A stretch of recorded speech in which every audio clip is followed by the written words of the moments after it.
Нема пари за плати за општинската администрација и двете јавни предпријатија во Штип. Претходната локална власт 2 дена пред новиот градоначалник Благој Бочварски да ја преземе власта ја испразнила сметката. Празни се сметките на комуналното предпријатие ИСАР и јавното предпријатие Стипјан. Во овој момент на сметката на ИСАР за да се исплати плата фалат уште околу 3 милиони денари. Така што во овој момент на општина Штипи се потребни 5,2 милиони денари за да двете јавни предпријатија и општината си ја земат заслужената плата. Пред да ја напушти функцијата екс-градоначалникот Илчо Захариев во писмено соопштение кажа дека на сметката на општина Штип остава 4,3 милиони денари.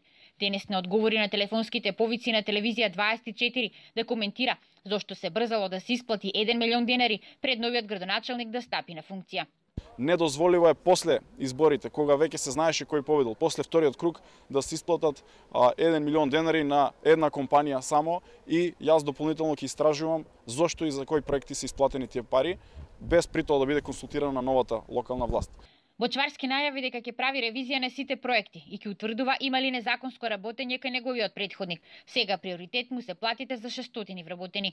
Денеска ги правам сите напори и во текот на утрешниот ден да овие средства кои што недостасуваат кон двете јавни предпријатија и на сметката на општина Штип да се обезбедат средствата најбрзо што е можно. Ако треба, една од варијантите е да се повлече и кредит за да вработените не трпат, бидејќи ова кое што ни се случува е поради неодговорното, некоректното, несовесното однесување на Илчо Захариев и претходната локална власт.